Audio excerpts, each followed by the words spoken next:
Coming up on episode 400 of Wheel Bearings, we got the Chevy Equinox LT, the Ford F250 Super Duty, the Chevy Silverado EV LT model. Akio Toyoda is not a big fan of electric sports cars. GM truck EVs are failing. Most influential people in automotive history. Toyota hails a Waymo, and the electric ID Buzz has too much rear seat room. All that and more coming up next.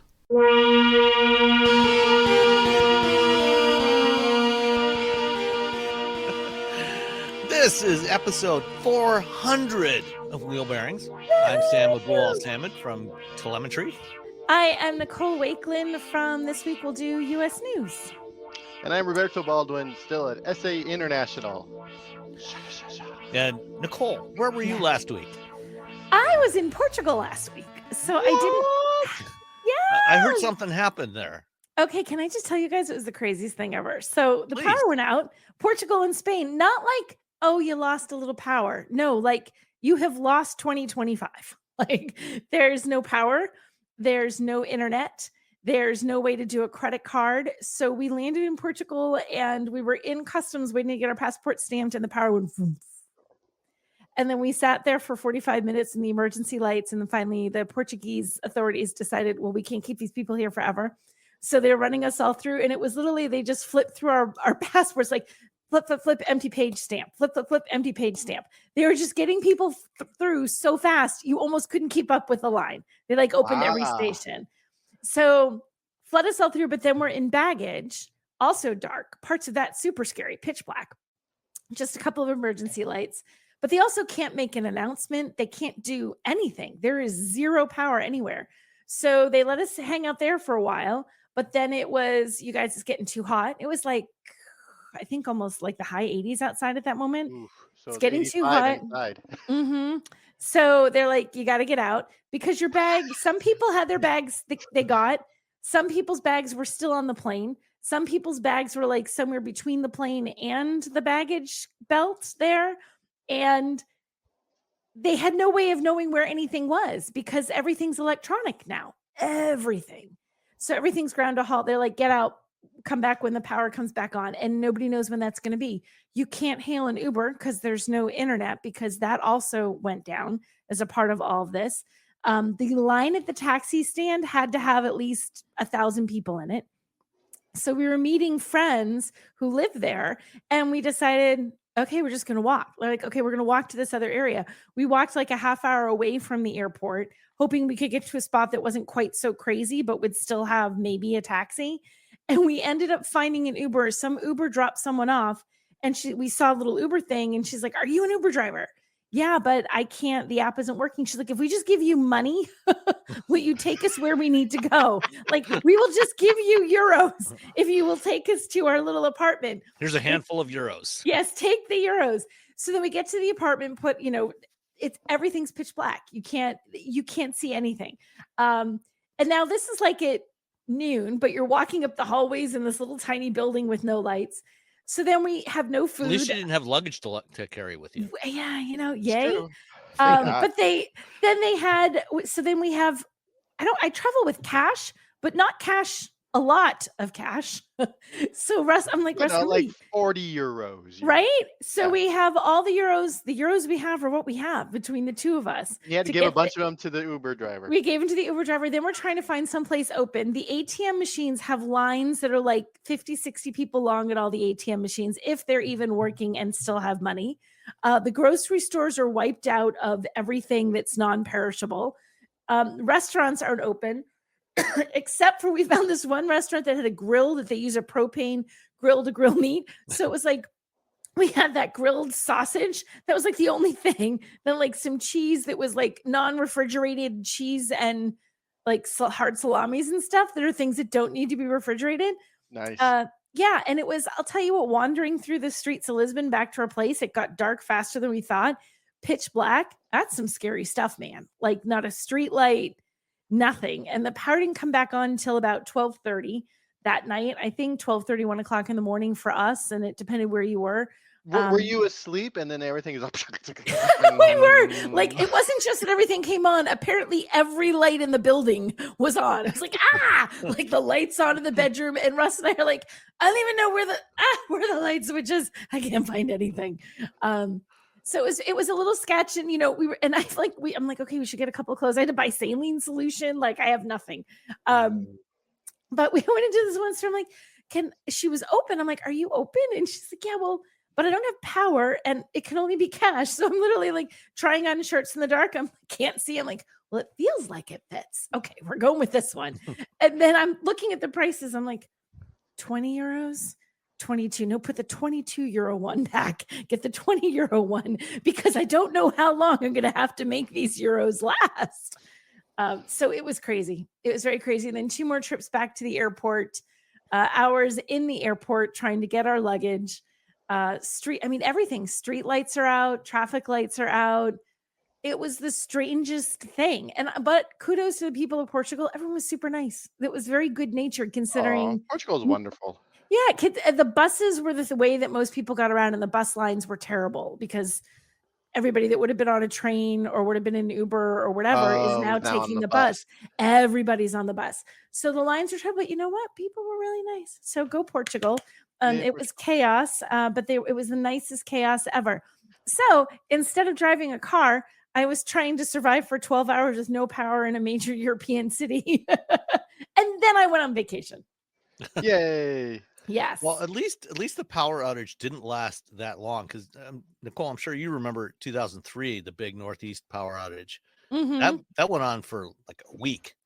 We had were no power. Yeah, we were actually a little bit nervous because we had internet for maybe 5 minutes, 10 minutes when the power first went out. It was terrible internet, but we had it.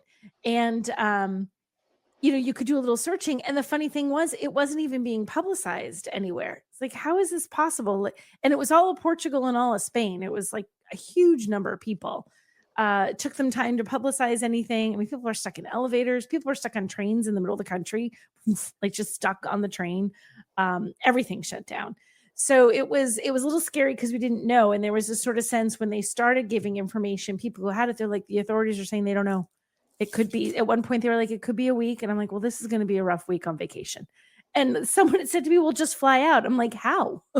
The airport is closed. They have literally police. You don't realize how many things run on electricity, like the gas station and the planes and the gas people, your internet. Like people don't realize, oh yeah, the internet. Everything. Well, even the gas stations, like people were saying, if you happen to fill up your tank before this happened, good for you. If you didn't, it's like if you were going to fill up in the morning, you were SOL because there was no way to fill up your tank because there was no power at the gas stations. And so it was the old-timey pumps. Right. So it was that moment I thought, okay, we really do rely on ye olde power more than we realize. Ye olde power. Ye olde power is kind of important. So it was a pretty scary. Not scary. I mean, it wasn't like fearful, but it was more just one of those disconcerting. How long do I have to make this work? Like how long? Yeah. Or like at what point? Because the other thing was like there was an ice cream shop that started giving away ice cream about 6 hours into it because all their ice cream was going to melt. They're like, just take it. We're going to lose it anyway. Like how long can you? Might as well enjoy it. Right. There was no water anywhere. Like if you didn't happen to run to the grocery store and get water right away, no water. Oh. It was just really disconcerting because you didn't know whether it was going to be a day or a week or whatever. And thankfully it was just 12 hours of chaos. But I wouldn't have wanted to do that for days. I'm packing an extra battery pack into my bag. I'm headed to Europe today. Boop, there we go. There you go. You're all set. Where are you going, Robbie? I'm going to Austria. Okay. Hopefully Austria. Anytime I go, but also, United States, we have a lot of power out. I live in Northern California, so we just have everything charged all the time, ready to go. I have a giant battery brick. There you go. The size of a a G3 tower. Remember G3 towers? It's like the size of that. So we had backup, I had little power supplies, but it just didn't. What? Yeah. Like, what am I can't it's check. We can watch we can watch. We can play video games on our phones. We can play Most video of it. games, right? Yeah, there was not a heck of a lot you We could have do with DVD it. player. We can watch it. Yeah. We have so But many there DVDs. were, we went to the one restaurant. It was hilarious as we're all sitting there. What they did have a lot of was beer and wine. Like I've never seen the beer and wine flowing that much. It's like, Like, want some can't beer? work. It was like, can't work, can't do anything. Let's go get a beer. Everyone was drinking beer and wine. That may have been why everyone was so chill, but You're like, yeah. hey. So that was Could my be. adventure in Portugal. Other than that, did you have a good time? I did. I had a wonderful time. Yeah, Our but you had a friends, you had a wonderful time, and you had a great story. I did. We did have a wonderful time. It was great. We rode around, and they have these cars. They call them it's not a tuk-tuk. It's a tuk-tuk is how they say it, but it's spelled like tuk-tuk. And the little things that they do tours in. We did a couple of those, which are super fun. And I don't know how the men who drive them aren't dead, because I don't know how they weave in and out of the traffic they weave in and out of, and we all survive. And then we had a friend who had I forgot to he had a little Peugeot SUV, like a 3-row Peugeot that's only available in Europe. And it was kind of nice to it was just kind of fun to be in a different car. I'm like, okay, this is kind of nice. I kind of like their little Peugeot.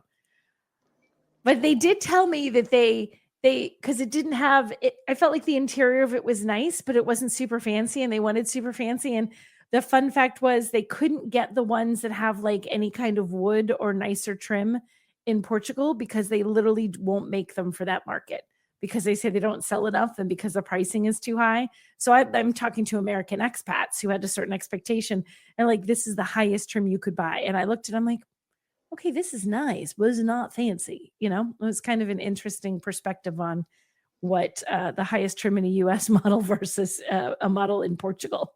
We are pampered little babies. We are pampered little babies.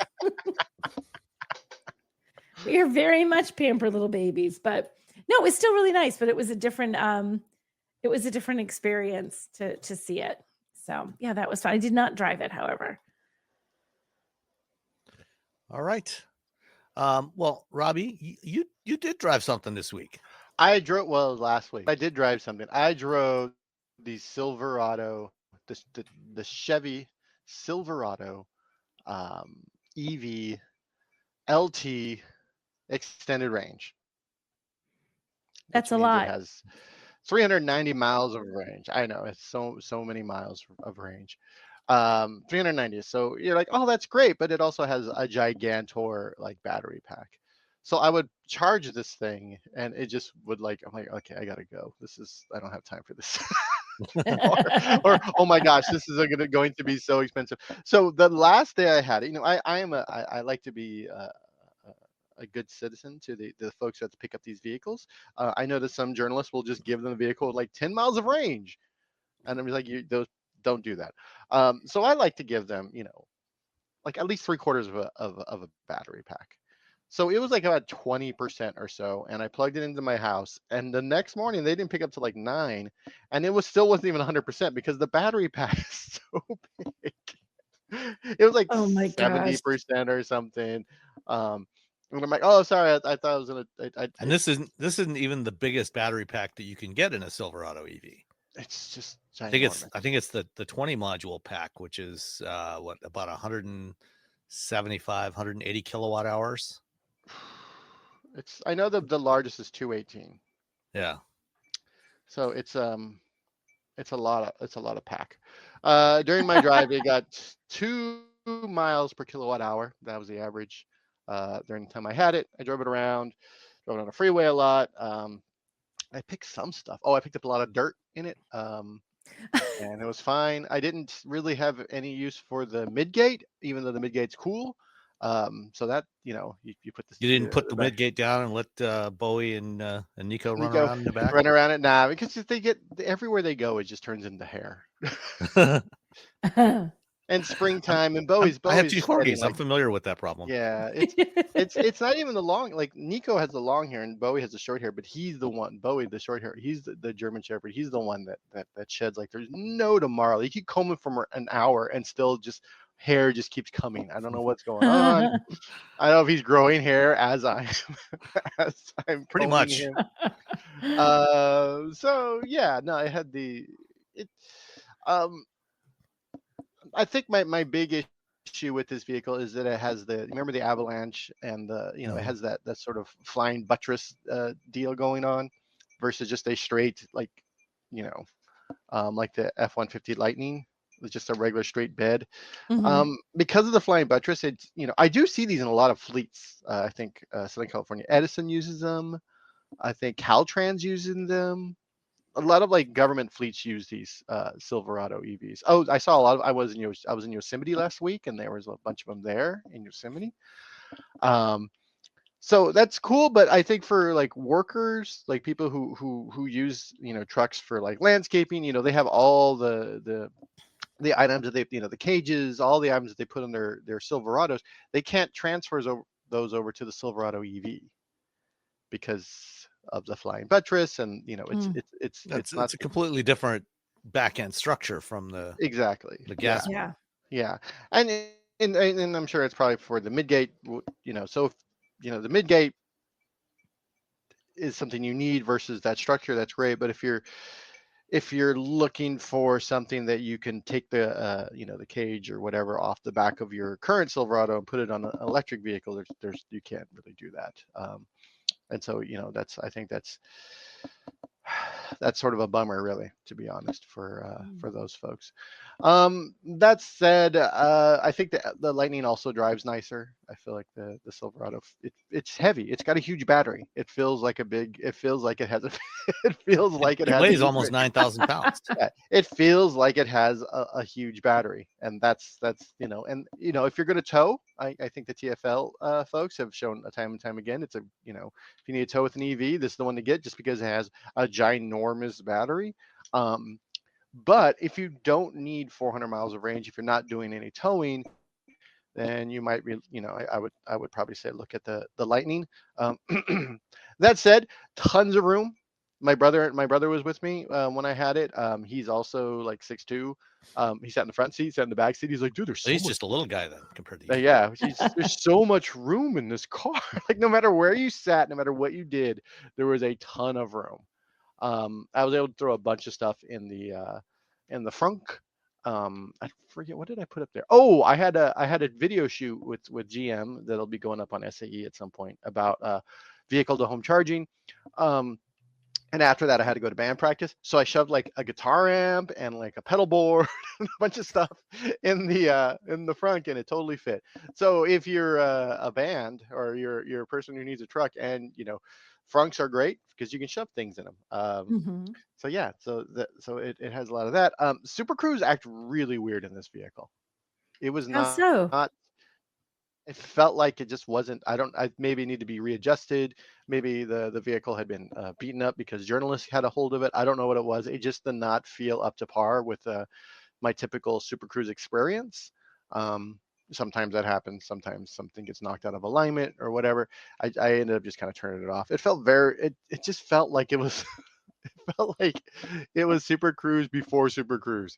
Like it was herky jerky. It just kept like going real fast and then slowing down. Wow. And then it was having trouble staying in lanes, and like it was so weird. It was so weird, especially considering how much I've used Super Cruise in other vehicles. Like, oh yeah, this works.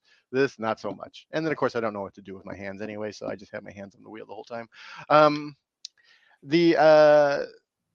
You could do, it has the 300 kilowatt DC fast charging. I think I plugged it in. It didn't get that, but that's I think we all know how that works.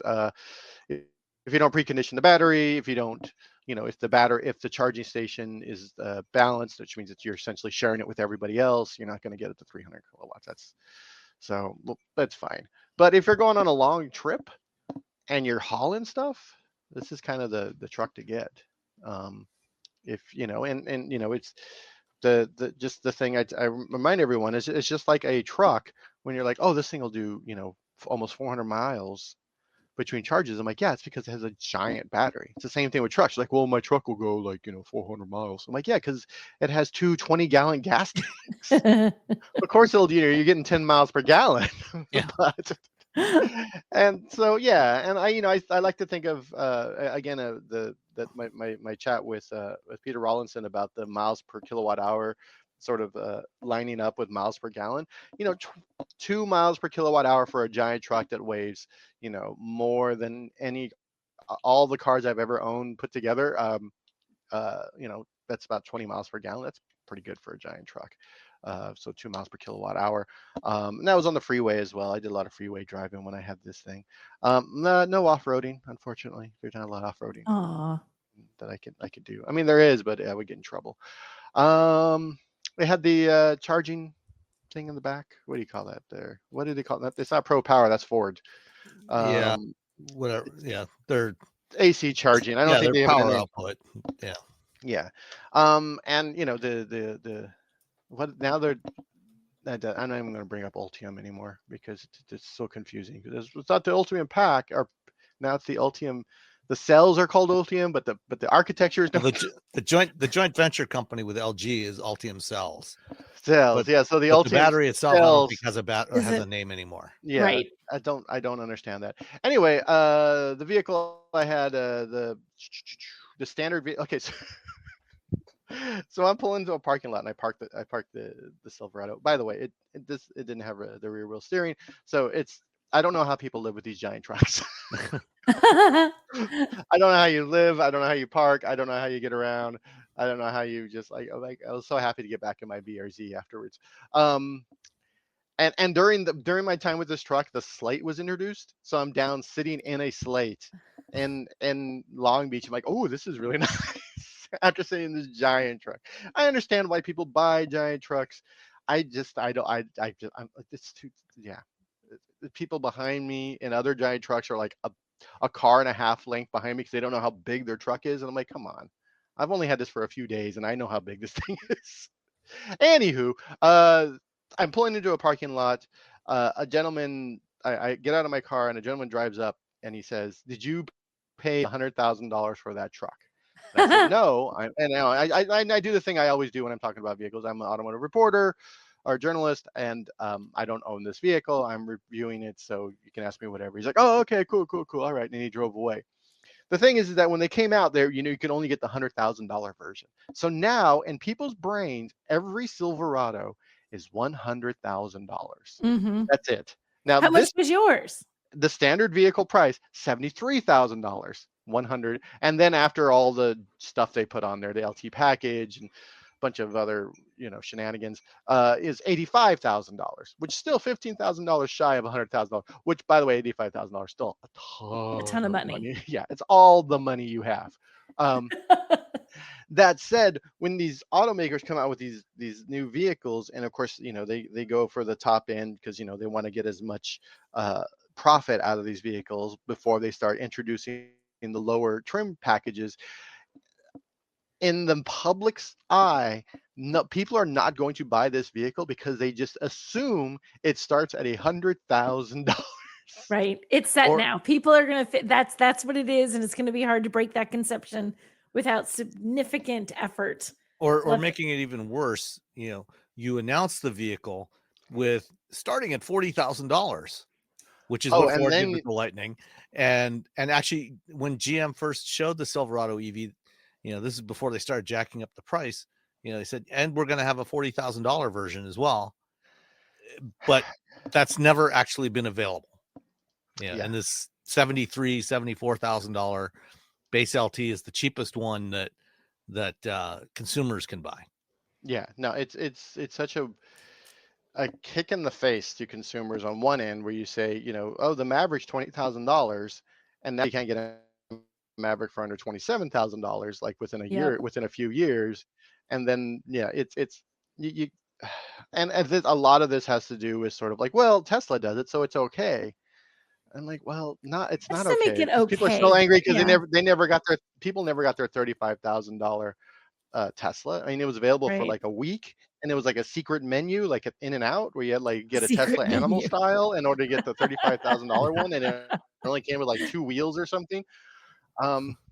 It's such a weird thing, and it's another, that Slate vehicle, if they don't come in at $27,000. I was just thinking about that. Like, because that's the thing. If Slate doesn't manage to hit it, that's going to be a bad deal. Yeah, because everyone was doing that.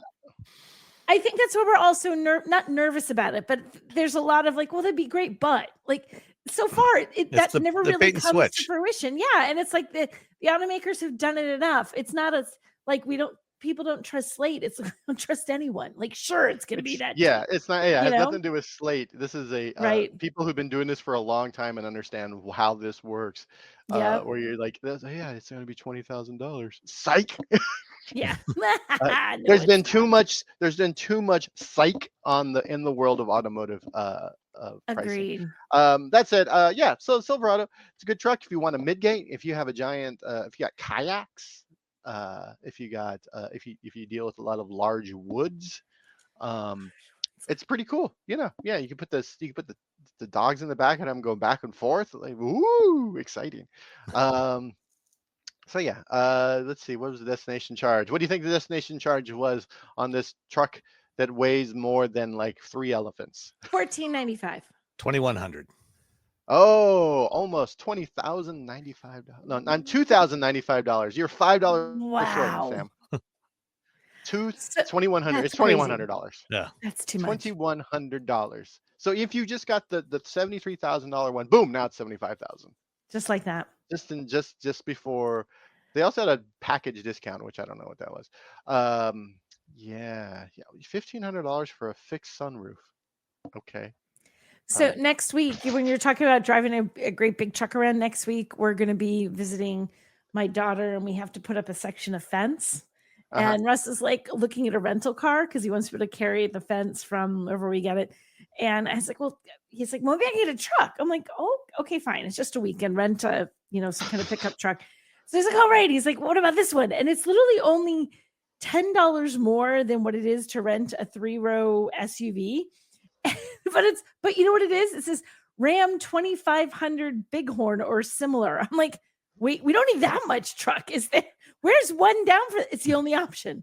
There's no just regular truck. I'm like, so you either go all out, get yourself a heavy duty, or you. And I'm like, I didn't believe him. I did this very wife thing. I'm like, give me your phone. That has to be there. I'm like, nope, he's not wrong.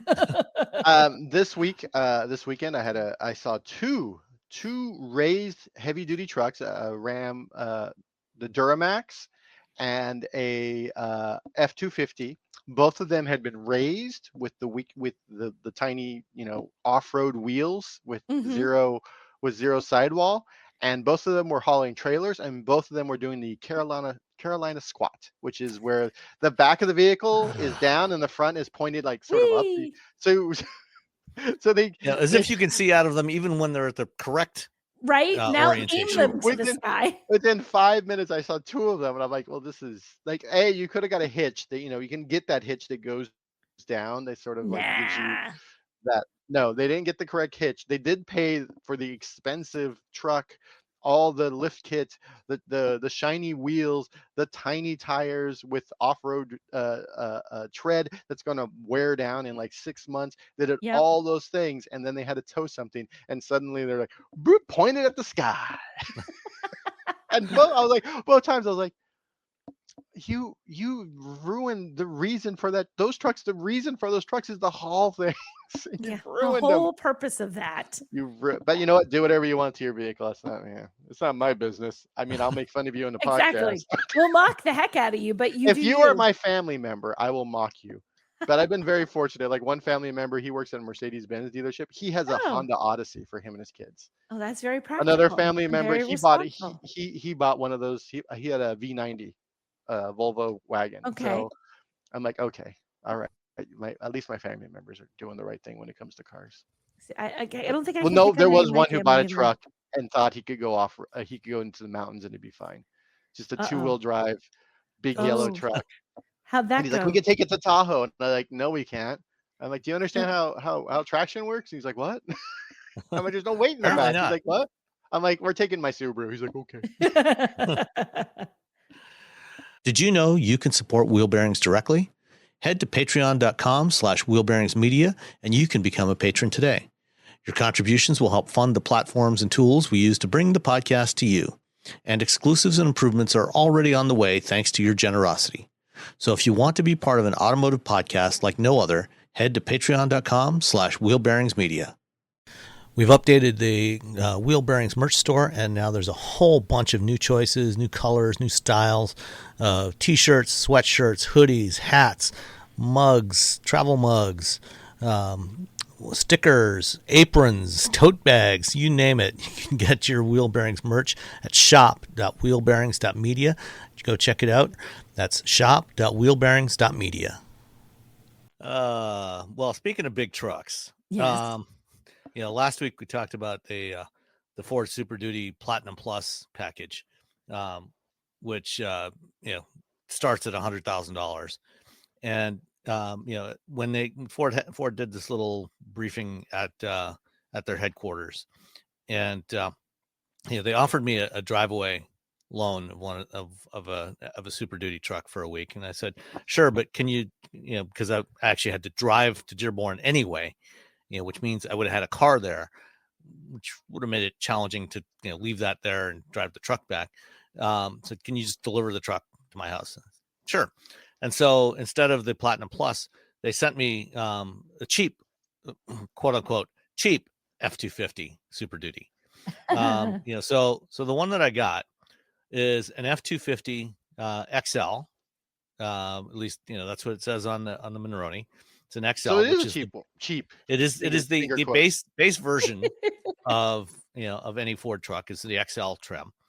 And I in the chat I dropped a picture for you guys of the biggest and smallest, well, actually, probably not quite the biggest, but a big Ford XL pickup next to my neighbor's small Maverick XL pickup truck. Great. The Maverick looks like a toy. Yeah, the roof of the Maverick just barely comes up over the hood of the F250. So oh my gosh, it looks so small. And like I said, this isn't even the largest version of a Super Duty. Wow. The neighbor, the next house over, he's the one that has the F550 chassis cab that he's building into an overlanding rig. Wow. And so this one that I got is a 250 XL, but it has the STX package, and it is 4-wheel drive. It also has the FX4 off-road package, which is the lowest of the lowest end off-road package that you can get on Ford trucks is the FX4. And then they have the Tremors and so on above that. And the F250 XL starts at about $45,000. The one that I had was not $45,000. 46. Oh no. No, not quite. It also it had the diesel engine, the 6.7 liter Power Stroke diesel. So 47 then. Keep going. And this wasn't even the high output diesel. This was the standard output diesel. So it was a mere 475 horsepower. Oh geez, how much was and this like 1,050 foot-pounds of torque. I'll double check that. Hold on a second here. Let me check them torques. Yeah, 1,050 foot-pounds of torque, 475 horsepower. The high output version of the diesel is 500 horsepower and 1,200 foot-pounds of torque, which currently is the highest you can get of any of the heavy-duty trucks available in the U.S. So the base diesel, the non-high output version, costs $10,495. Oh my gosh. If you want the high output, that's $12,995. Oh my goodness, that's a lot of money. Yeah. So this was, because it's an XL, it has the front bench seat, and the center section of the bench folds down so you can have the armrest and the work table and stuff. Or you can fold it up and, you've got a 6-seater. This has similar backseat room to what you had in that Silverado EV, because, these things are enormous, so it's like riding around in a limousine, in the back seat. Cloth seats, in this thing, which, look nice and durable, but nothing fancy. Hard plastics everywhere. Again, nothing fancy. This had the small screen I think it was an 8-inch screen with the old Sync 3 system, which is now a 2-generation old infotainment system. If you get the fancier Super Duties, you get a bigger screen with Sync 4. And then on the newest Ford and Lincoln stuff, they have their Android Automotive based system. So this is a 2-generation old infotainment system on an 8-inch screen. Sync 3. Yeah. What? Robbie's face. Wait, I'm still stuck right there. Sync 3. 40 is like, okay, go on. So take a wild guess at what the overall sticker price came to on this thing. $1 million. I'm gonna say $62,000. I'm gonna go with 67. Keep in mind that I said the diesel engine alone was $10,500. I was being $70,000. It also had the $2,200 retractable tonneau cover. Wait, what was this? What's the base price on this thing? The starting price without all the base price for the Super Crew. 55. Well, base price, that's the 45 is for the regular cab. The Super Crew starts at about 49. So I'll tell you. Okay, go 74. $79,485. It was still too low. And this is for an XL. So, this is a work truck. Wow. The Super Duty F250 Platinum starts at 78,000. This is just so but pricey. that's with a gas engine. If you want a diesel engine, you're going to add a minimum of $10,500 to that. My Lord. Yeah. On the other hand, this thing has 3,000-pound payload capacity, and it'll tow like 20+ thousand pounds. And this one also had the hookup in the bed for what do you call the Pro Power? No, I mean it had that too, but for the not, I mean you can put a fifth wheel hitch in there, but there's also the other kind. I can't think of what you get called. A 48-gallon fuel tank on this puppy. Yeah. I mean, I barely made a dent in the fuel usage on the fuel tank on this thing. I think it actually had the 48-gallon tank. Oh my gosh. The gooseneck. So it's got the setup for the gooseneck trailer hitch. Oh, okay. In the middle of the bed. That's cool. I guess. And it was finished in the antimatter blue, which is it's a really nice, cool really dark blue. Yeah. It's a good looking color. Although in most lighting conditions it looks basically black. But if when the right light, it does look pretty cool. So all in, just shy of $80,000 for an XL work truck.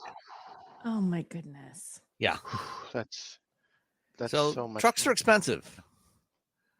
Gosh, they are so expensive. And when people are like, those EVs are expensive, and I'm like, well, how was Ford ever going to make a $40,000 Lightning? We can't even make a $40,000 truck. I mean, I guess they can. This is the F250, actually. I mean, F150. Yeah. I mean, this is a serious work truck. Like I said, almost 3,100 pounds of payload on this thing. So, you got some serious payload and towing capabilities with this. You can do all the things. This is the kind of truck that can do some real serious work. And they have a fifth wheel on it in the picture, but I think that fifth wheel could also be towing something else. Like that's the amount of power this truck has. Pretty much, yeah. I mean, with 40,000 pounds of towing. 40,000 pounds of towing. Up to 40. This one was not equipped for 40. But when they did the first drive program for this thing a year or two ago, up at the Romeo Proving Grounds, they had some that were configured. We actually towed a 40,000-pound trailer with one of these things. I mean, it's nuts, and you can feel it, but it did not struggle in the least to tow 40,000 pounds. Wow. So so this is a very expensive work truck, but even at that price, it was not remotely luxurious. so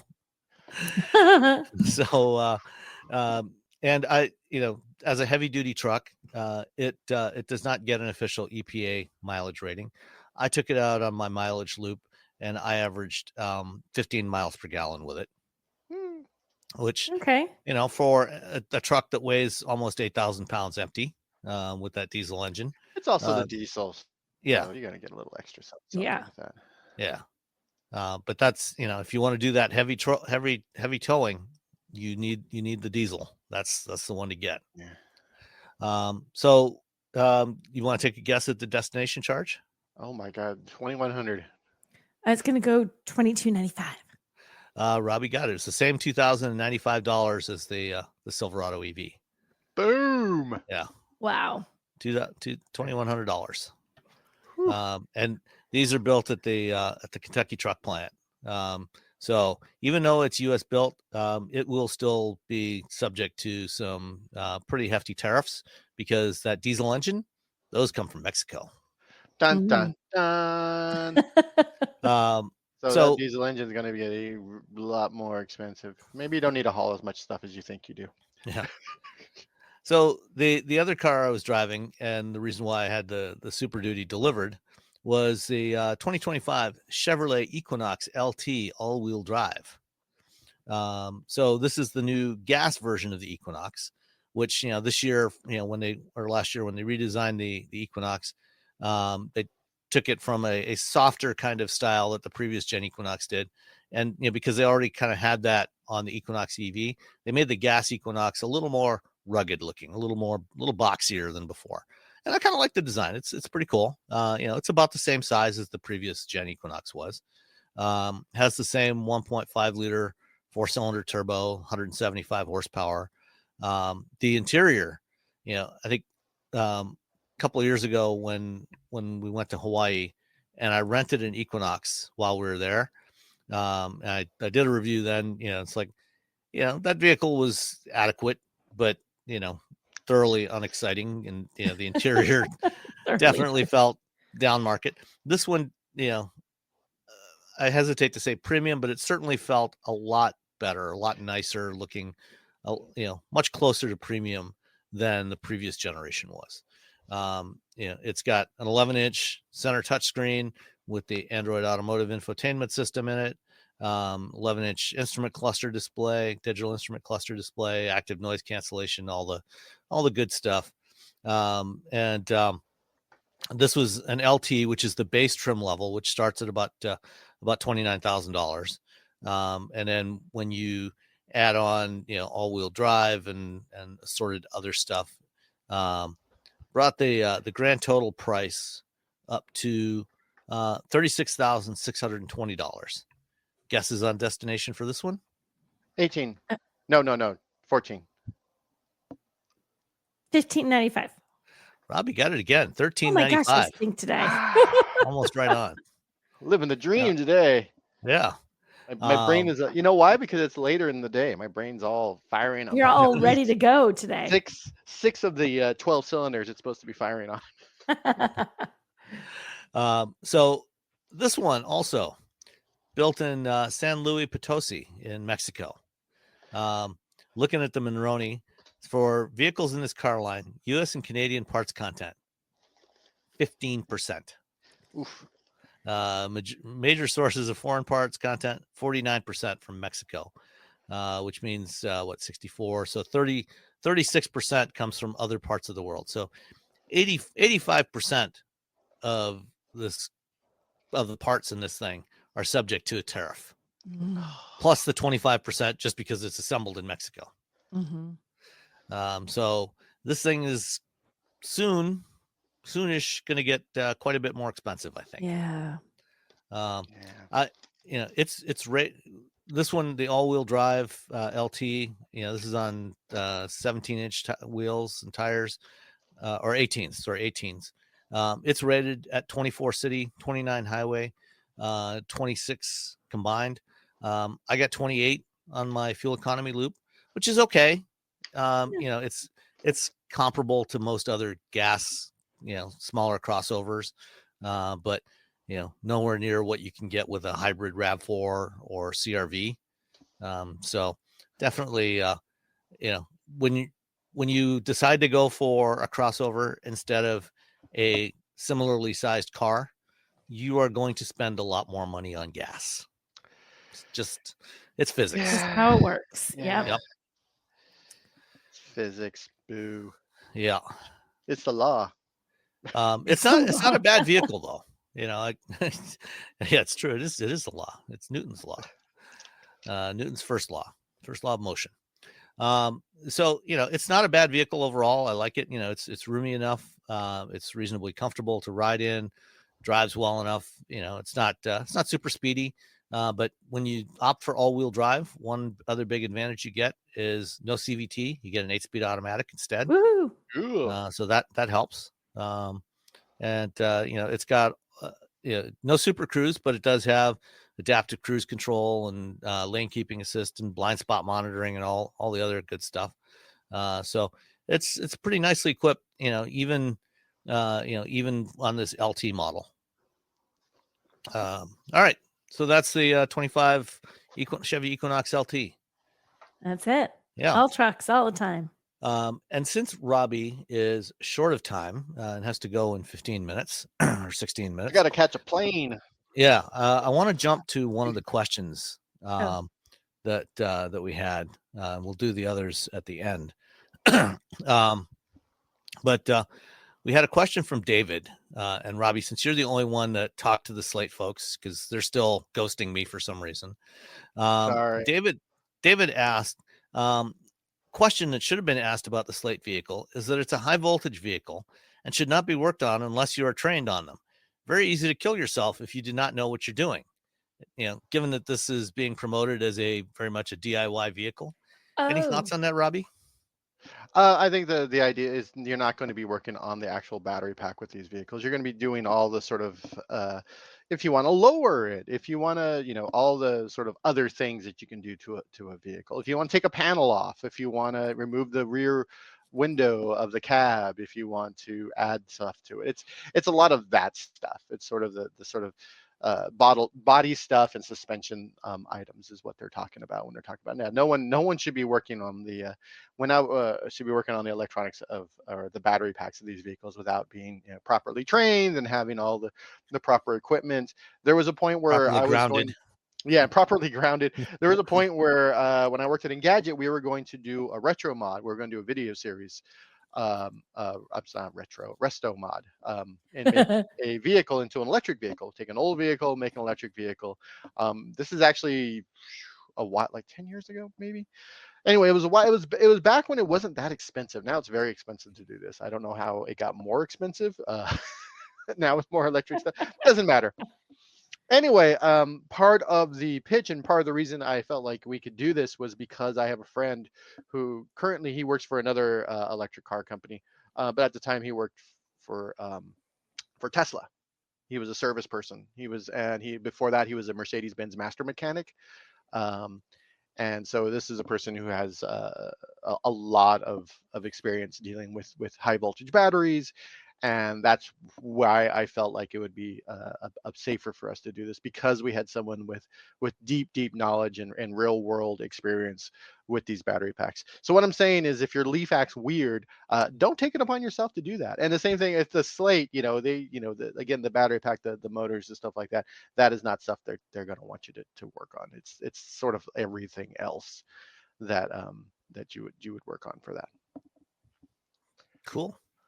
All right, let's stick with EVs for a minute. Our old friend Akio Toyoda, Toyota's master driver, apparently doesn't believe in electric sports cars. Akio doesn't believe in. So here's a quote from the story in the drive. There will always be people inside Toyota passionate about developing electric sports cars, Toyota told the outlet. But for me, as the master driver, my definition of a sports car is something with the smell of gasoline and a noisy engine. Yeah, that is definitely. I mean, Akio has been very clear that he's not a fan of electric cars. Yeah. I don't think that's a surprise, right? And time again, especially when it comes to performance, because that is his true passion, is performance car. Without Akio, we don't have the Supra, we don't have the BRZ, GR, we don't have the GR, GR Corolla. GR80. Yeah, we don't have the GR Corolla. Like so bless Akio for giving us those things, but Akio not. Well, even when we talked about the Woven City, he talked about, oh yeah, we're, electrification's happening, that sort of. He was very forthcoming about the fact that electrification is happening, and it's something that he's Doesn't mean working on. Doesn't mean he has to like it, and doesn't mean he wants to use it on the track, which is He does say, though, if you read further down, I mean, this isn't like he wants it, but he says Toyota's a mass production brand, so we also need to think about affordability, even with BEVs. Once Toyota has the capacity to offer affordable BEVs, then maybe that's a moment when I, as a master driver, will be introducing a BEV sports car. I spoke with him at CES this year, and he is so charming. He is a charming man. You're like, oh, I understand. I get where he is coming from. I did a podcast with Chris Martin over at Honda. He's PR communications for their electric stuff. And in that we talked about what Honda's working on with solid state batteries. And he didn't say this is happening, so don't go running off and saying that Honda is going to do this. We were talking about, we both like driving fast cars, which means we both like driving light cars. I like my BRZ. He likes S2000s.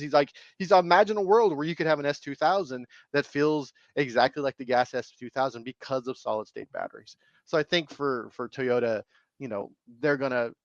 They are also working on the solid state battery, and Nissan's working on, Samsung's working, everyone's working on solid state batteries. Once that is a reality, because solid state batteries have been 5 years away for the last 15, 20 years.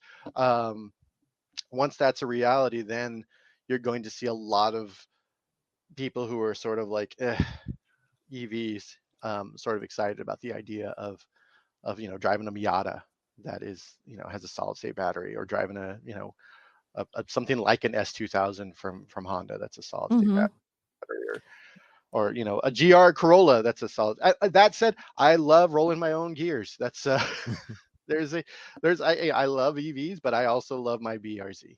And Toyota's been working on it. That's very much an enthusiast vehicle. It's not a mass market vehicle. And I think most mass market vehicles should just be EVs. There's no point in trying to pretend like it's not a. Yeah, I mean, sports cars are a niche, and Toyota's been working on a simulated shifter, like not paddle shifters, but an actual simulated manual shifter. And now imagine, Lincoln's got their digital scent system in their cars. Imagine if we did something useful, like put it into an EV and had the gasoline scent instead of lavender. Oh, I drove and Fraxonic exhaust. You got Fraxonic exhaust and digital gasoline scent. Again, I'm the big EV guy, but I drove not the Silver Pig, which is the Red Pig replica. So Mercedes had there was this race vehicle called the Red Pig, and it just started winning all these races, and it just sort of disappeared. It was bought by a French airline company, and they used it to test tires. Oh, jeez. And then it just disappeared. It's like this big mystery. Mercedes rebuilt one and called it the Silver Pig. And 1 year at Pebble Beach, I was allowed to drive it. And it's essentially just a race car.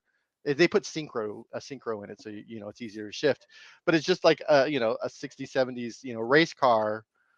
This was a big the full size sedan, like the equivalent of the S class today. Yeah, it was like an S class sedan, and I drove it and I absolutely loved it so much because it was just steering wheel, gear shift, tires. Like the parking brake didn't really work because we put the parking brake on and started rolling back when we both got out of the car. Like that didn't do what it was supposed to. But it absolutely reeked of gasoline. And I said to the person I was driving, I'm like, this smells like the 70s. This feels and smells like the 70s. And I had the greatest time driving that car. Just there's that part of me that still has that very that connection to driving these old manual transmission, it smells like gasoline vehicles. That again is such a niche thing. The average person doesn't want to smell gas in their car. The average person doesn't want an uncomfortable ride when they're just sitting on the freeway. They want a nice ride. They want to get to work. They want to get to the store. They want to drop their kids off. And I think that's where EVs work in for people like for Akio Toyoda. That doesn't make any sense because that is not how he gets That's around. not how he lives. That's not his life. Yeah. Does he even own a Crown? Does he own? Does he know they make one? No. Well, he probably has a prototype Crown GR. Yeah. Crown He's probably got a Crown with the RCF V8 engine in it. Yeah, that's what he. Down the expressway in Japan. So I understand where he's coming from. It's not really. Yeah, it's such a weird. It is a weird world, and it's I think we have to realize that a lot of people who are yelling about EVs could actually that they would be fine in one. They just don't quite. Yeah, you're not rolling your own gears in your F250. Cost 70 grand. That costs 70 grand. All right. Moving on. Jalopnik posted a list of according to Jalopnik readers, they do these polls several times a week. Yeah. These are the 10 most influential people in automotive history according to Jalopnik readers. I don't know if the two of you had a chance to look at this list. I looked through some of the names on the list. Yeah. It's interesting. Before we talk about who is on the list, is there anybody that you think should be on the list that wasn't? Oh, should be that wasn't. I mean, for the most part, even the names that's like horrible, it's still a decent list of names. I don't know that I'd add someone. Who would you? Is there someone that comes to mind you would add to the list? I think it's a pretty comprehensive list.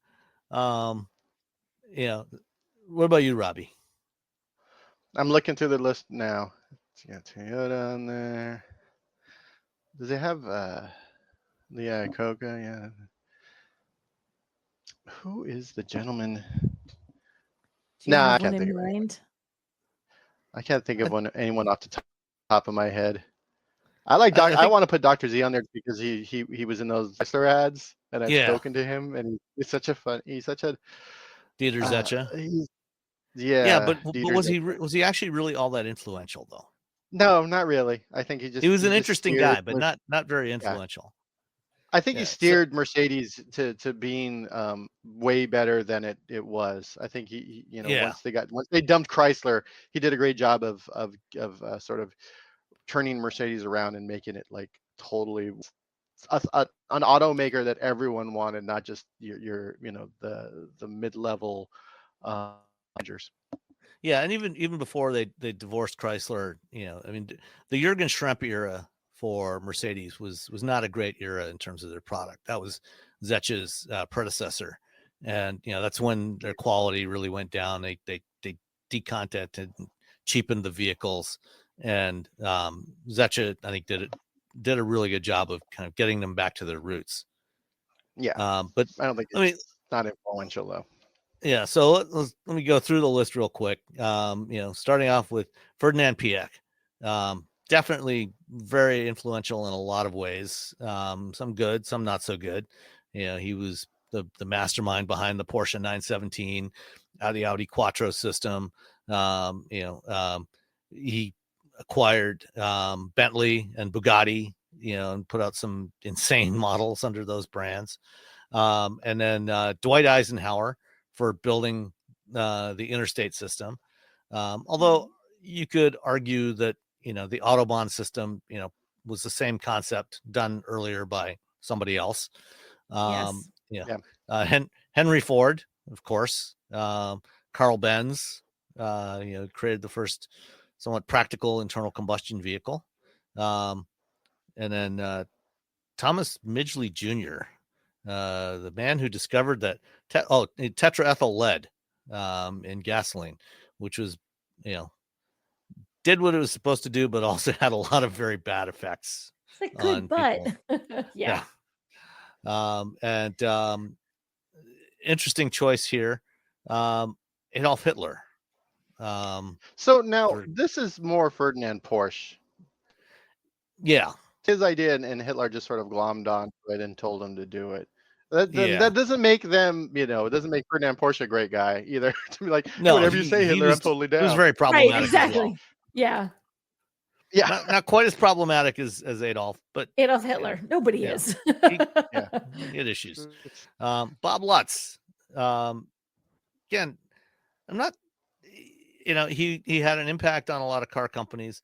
I'm not sure if he was as influential as Piak. He was certainly to the media. He was certainly an interesting character. I always enjoyed talking with Bob. Eiji Toyota and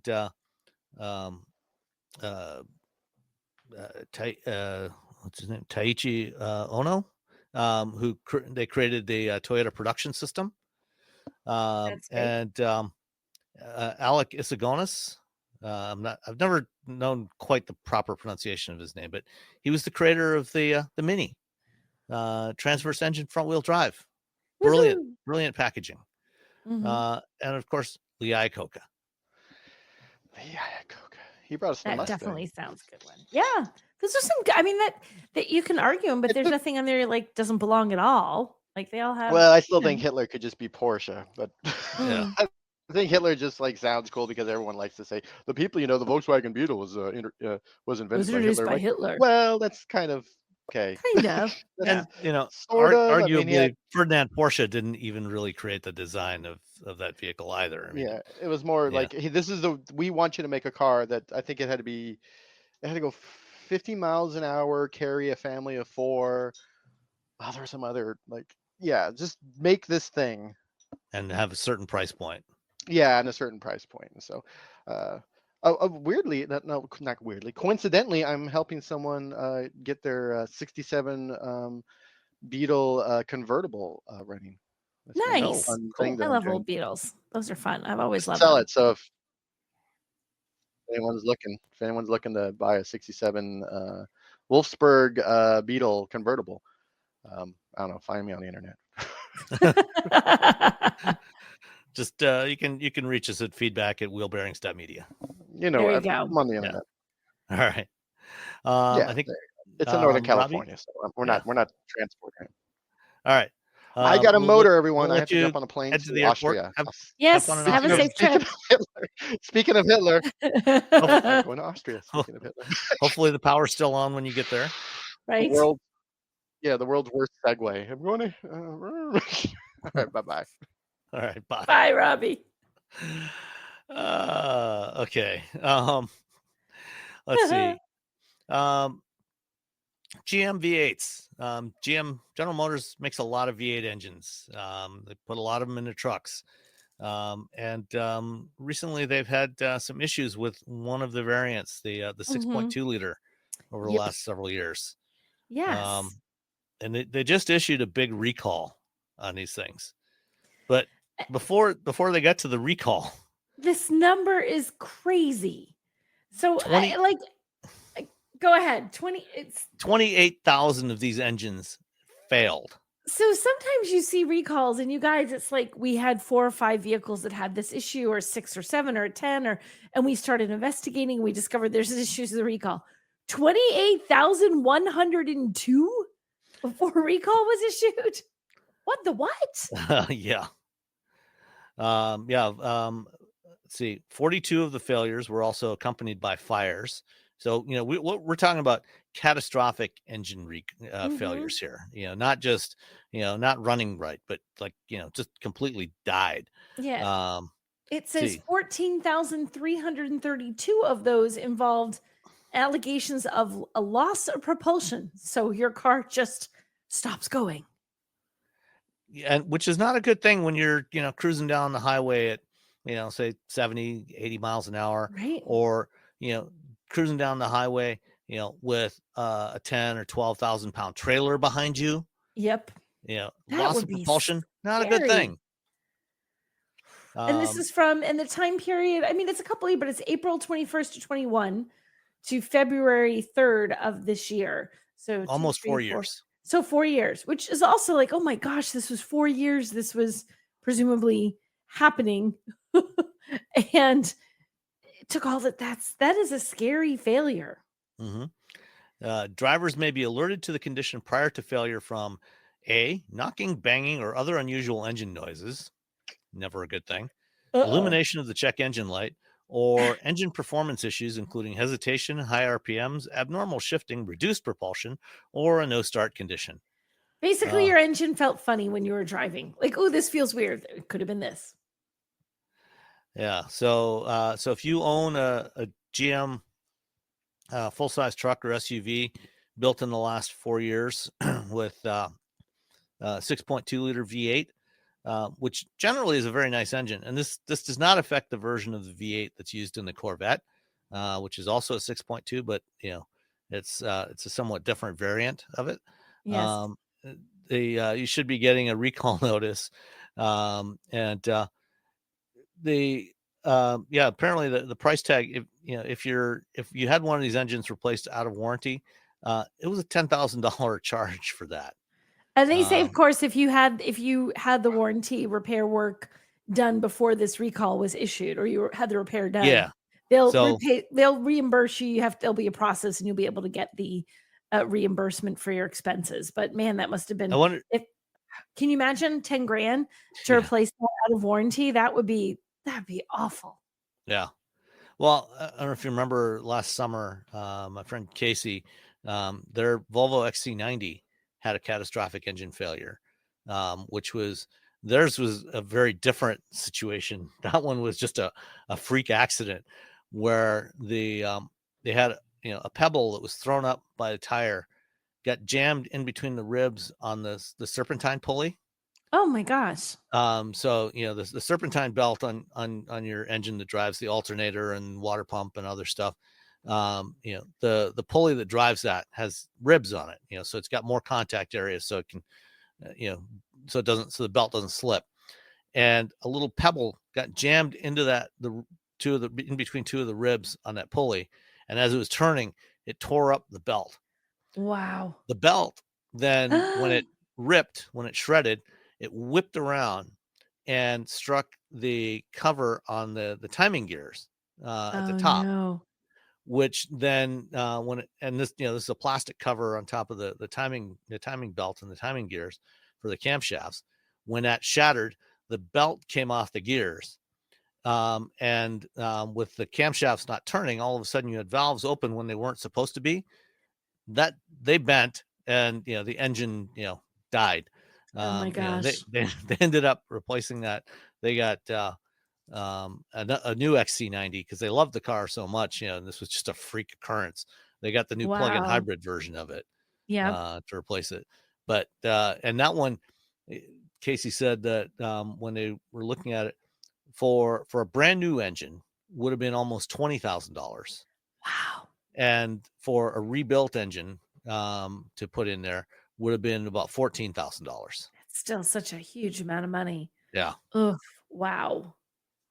Yeah, these GM V8s are not quite as sophisticated. They're a little bit simpler, and certainly a lot easier to work on. There's replacing the engine out of one of these trucks or SUVs, getting it in and out, it's a lot easier than it is in something like an XC90 with the transverse engine. But and so one of the things they're apparently doing, besides inspecting the engines, is they're replacing the oil, going to a thicker oil for better lubrication, because I guess they have been using 0W20 oil. They're going to a 0W40 oil instead. So it helps make sure the oil sticks to the surfaces where it belongs. Jeez. So that so you don't have quite so many of these failures. Hopefully that's enough to fix the problem. I would feel like that would be. Boy. Yeah. And the numbers are crazy. I mean, and to be fair, like, just because the numbers are showed doesn't immediately, you don't always know exactly what's causing the problem. And sometimes it can take a little time for them to figure it out, but those are still just really surprising numbers. Yeah. All right. The VW ID Buzz. I guess if someone told you that your vehicle had to be recalled because the back seat is too comfortable, how would you feel about that?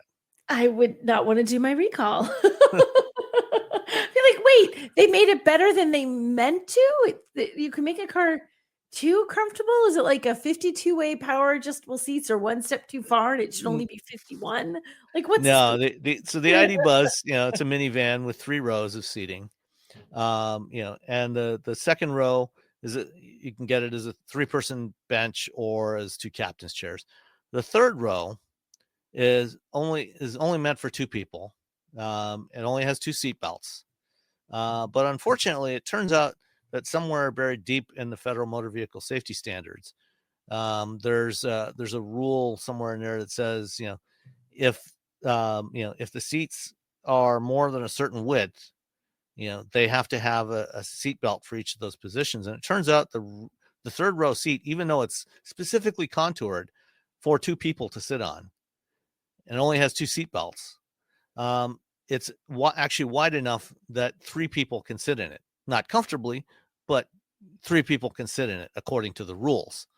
And so NHTSA is making Volkswagen recall these, and they've got a stop sale order on the ID Buzz right now. No way. I didn't miss the stop sale part of things. And the ones that have been shipped are going to be recalled.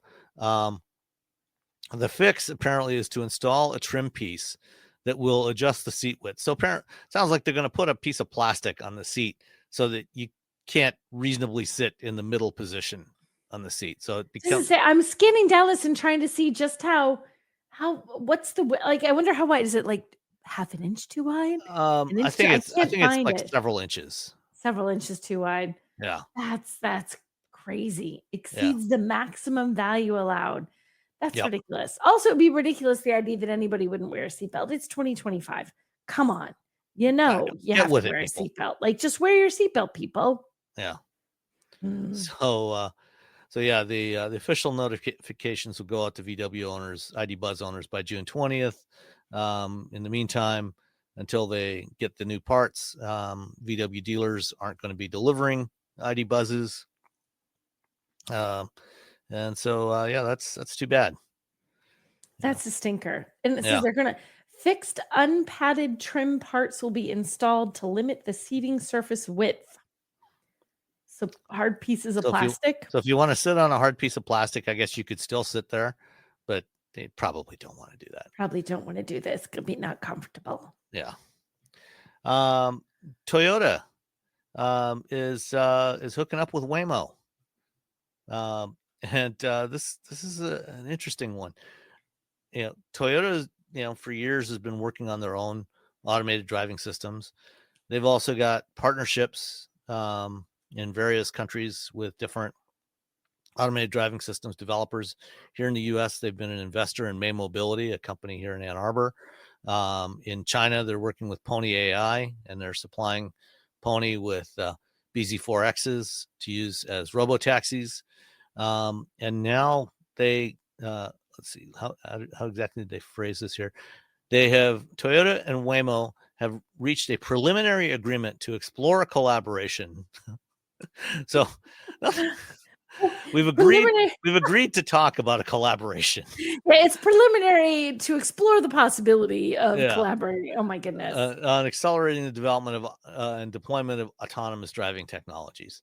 So part of this is they're going to look at potentially using some of Waymo's technology in Toyota's consumer vehicles that they sell. So at some time in the future, you might be able to buy a Toyota with Waymo automated driving technology. I think in the near term, it's probably going to be more partnership to integrate the Waymo driver system onto some Toyota vehicles to use as robo-taxis or shuttles. In Japan, they've been testing the e-Pallet vehicle with May. I imagine they'll build some of those with the Waymo driver system as well. And we may see Toyota or Waymo acquire some of the Sienna autonomous vehicles for the mobility as a service version that is already pre-wired. Although actually probably not, because Waymo is focused ever since they started moving away from the Pacifica plug-in hybrid. They've focused on just electric vehicles. So the Ioniq 5, the Jaguar I-Pace, and the Zeekr vehicles are all battery electric. So I don't think they want to go back to hybrids, but we might see a future Toyota vehicle used in the Waymo robotaxi fleet as with an electric drivetrain. That'd be kind of interesting. Yeah. How many OEMs? Because it was Chrysler Pacifica for a while. Has Waymo been anybody else? Chrysler Pacifica, Toyota. When they right now they are testing the Zeekr ECM1. They've got the Jaguar I-Paces. So right now That's all what of I'm their current thinking. fleet is the Okay, Jaguars. that's what I was trying to remember. Those are out Okay, of production now. right. They're testing the Zeekrs, and then later in the year they're also going to add the Ioniq 5 to the fleet as well. And before, like when they first started as the Google self-driving car project back in 2009, Oh, they right. started their work with Toyota Priuses, and then later added Lexus RXs. But those, So they're coming full circle back to Toyota. yeah, except those were never, there was never any collaboration with Toyota. They would buy those onesie twosie from local dealers in around Mountain View. So they would just go to the dealer, buy a couple of cars, and bring them back and retrofit them. It wasn't until they didn't actually have a collaboration with an automaker until they started working on the Pacifica. Wow. Well, maybe this one we'll see how it goes. Yeah. So last Thursday afternoon, I was in downtown Detroit, actually in Corktown, at the Detroit Smart Parking Lab, where they did a ribbon cutting. Ribbon cubbing. Yes. Ribbon cutting with a company called It's Electric. And I first wrote about It's Electric back in, I want to say 2021 or 22. This is a Brooklyn-based company that's got an interesting solution for EV charging.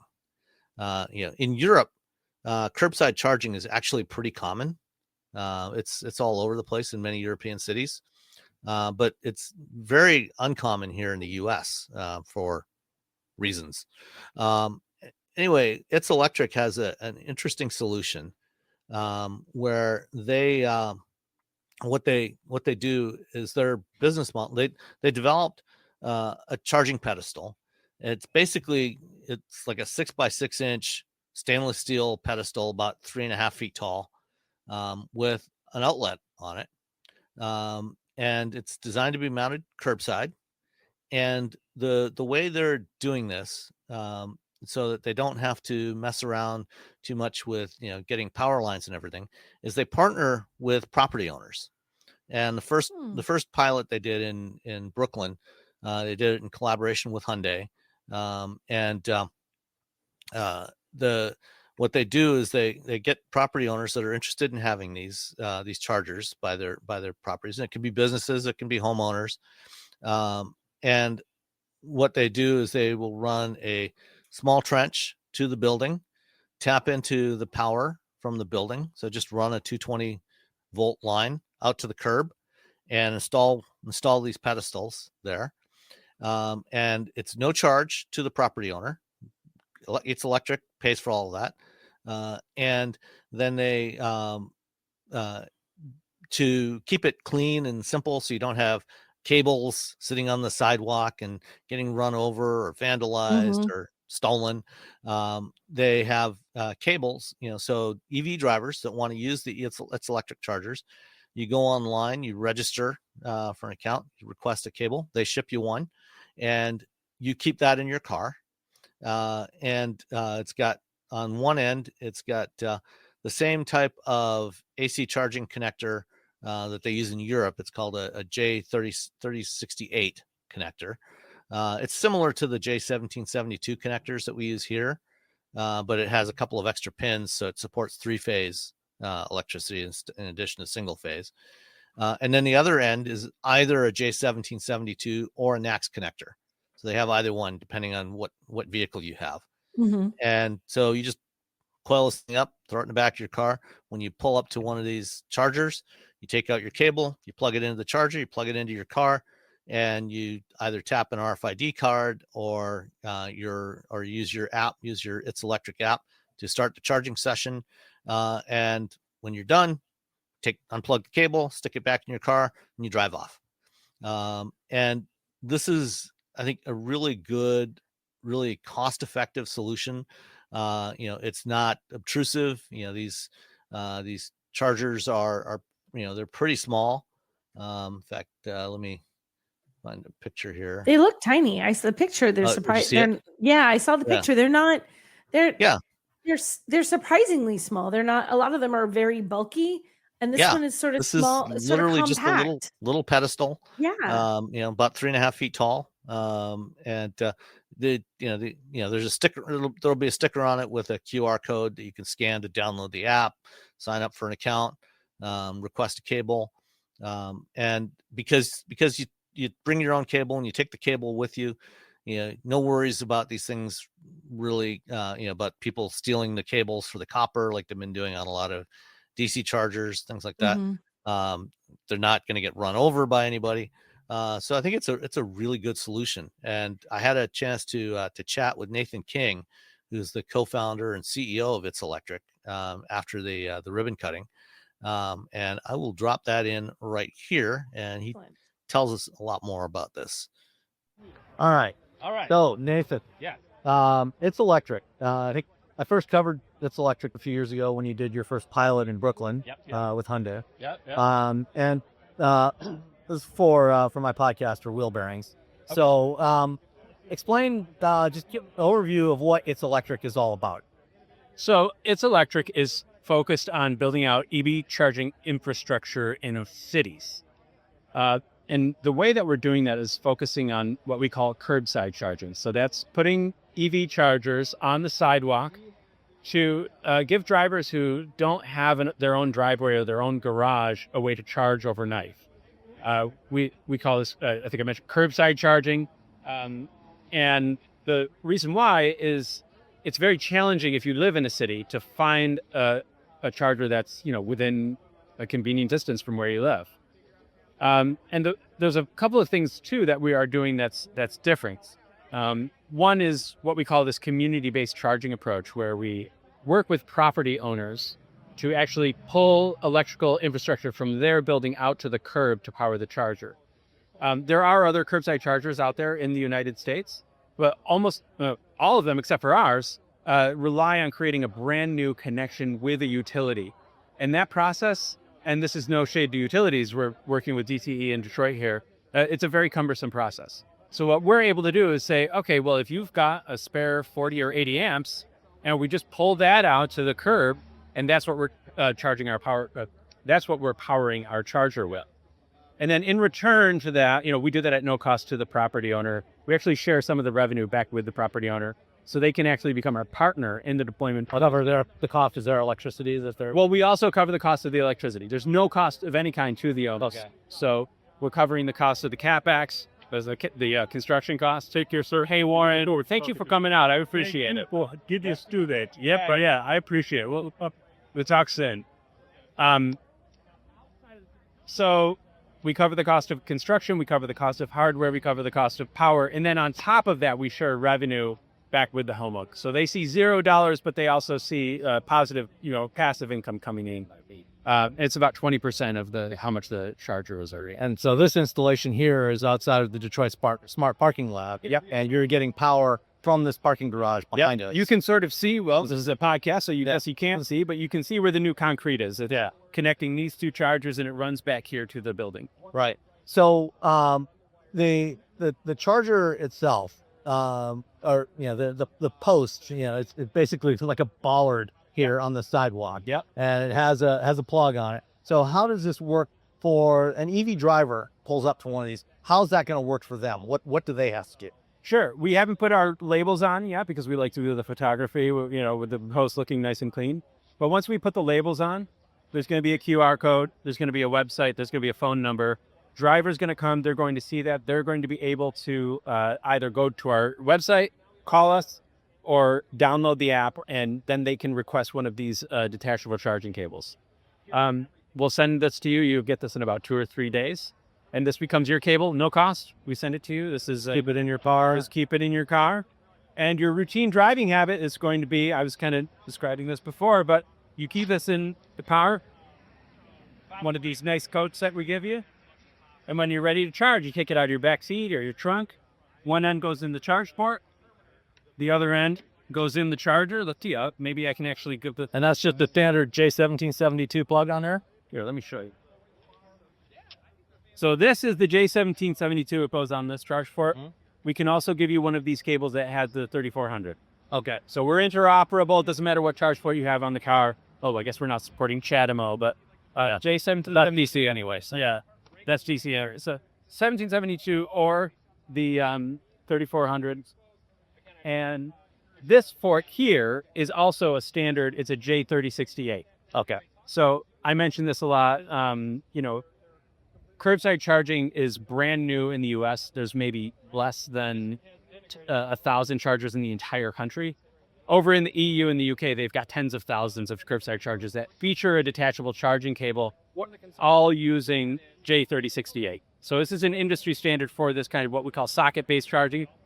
And we think at some point the European companies are going to come over and compete with us. We think also, we know of actually a couple of startups that are actually building detachable cable chargers themselves. We're all going to be using this. So you don't need just an It's Electric cable and, then some other company's cable. Everyone's going to be working off of the same standard. And so then once you're plugged in, let's see if we can do a live demo. If the battery on this car is not full, it should go. Okay, this one's GT05. They'll have the label on it. You just start the charge. This is a slightly more elegant, solution. I mean, let me do some words of All right. the middle of winter. Simple. Yep, I got the blue light. And so for payment for the drivers, how does that work? Sure. Yeah. What you do is either using our app or using a portal through the website, and I think the battery's full. You just put in your credit card. Okay. We're also going to give you put your credit card number and information in the app. Yep, in the app or in the website if you want to just do it as a guest. This here is a RFID card, so we're going to be giving you with your cable an RFID card that you can use as well that's associated with your account. All right. So you mentioned the RFID tag. They can use that as well, and that'll when it reads the tag, then the charger will automatically credit or debit your account. Yep. Okay. What's the typical cost for charging with one of these? So these we're doing 41 cents a kilowatt hour. Okay. So depending on the size of your battery, what we say is, if you're at 20 or 30%, it's going to be, anywhere from $12 to $20 to go all the way or pull up your battery. Okay. So it's a little cheaper than DC fast charging. Yep. But not quite as cheap as charging at home. But right. But you've got costs to cover as well. The least expensive way to charge is to charge at home for sure. Yeah. But the reason you have this is because when you look at the market, of car owners, most people who've been buying EVs are new car buyers who tend to be more affluent and they have single family homes that can charge at home. Yep. But when you look at the used car market, which is the vast bulk of the market, three times as many as new cars every year, now about at least close to half of those in the United States don't have access to off-street parking. Right. They need public charging of some sort. They do. A solution like this is a great solution because even DC chargers are fine, but they're expensive and they're not generally where people are. Exactly. And people still park their cars somewhere at night or during the day, and a solution like this is a cost-effective solution. Doesn't require as much in terms of infrastructure upgrades like you need. If you're going to put in a DC charging station with 10 or 12 chargers, you need a lot of power going into that. Yeah. You don't need nearly as much for this. If say a business owner or even a homeowner wanted to put one of these on the curb in front of their house, can they just reach out to It's Electric? And absolutely, yeah. So what you do is you sign up for our wait list. We are in the midst of deploying in 10 cities this year. Okay. So this is the third city. We've done a ribbon cutting once each month starting in March. So we've done Boston. Last week we did our ribbon cutting in San Francisco. Now Detroit. Our intention is to keep that going through the end of the year and have chargers up and running in all 10 of these cities.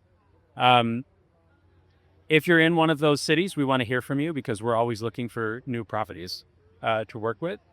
If you're not in one of those cities, what we're actually doing is we're trying to get as much interest. We're trying to actually find out what is the next city we should go to. Should we look at Cincinnati or should we look at Miami? So we're also very interested in other property owners around the country about if they're interested in hosting one of these. Most of the property owners that we are working with right now have some experience with EVs themselves. So that may not be surprising. A lot of our property owners in Boston, for example, own their building, but don't have anywhere to park their car. And so they're working with us actually to get a charging solution that's convenient for them. But then because this is a city regulated spot, they're not allowed to hog it. Like they've got to let everybody else in the community use it. And so that's really kind of what we're doing. This first wave of outreach, I think we're really going to find a lot of people that understand how EVs work, understand the convenience of the curbside charging model. And we're really excited to hear from anyone that's interested in working with us. And the beauty of the bring your own cable kind of model is, the cables aren't going to be laying on the sidewalk and people tripping over them, driving over them. They're not going to get broken. They're not going to get stolen by somebody looking to steal some copper.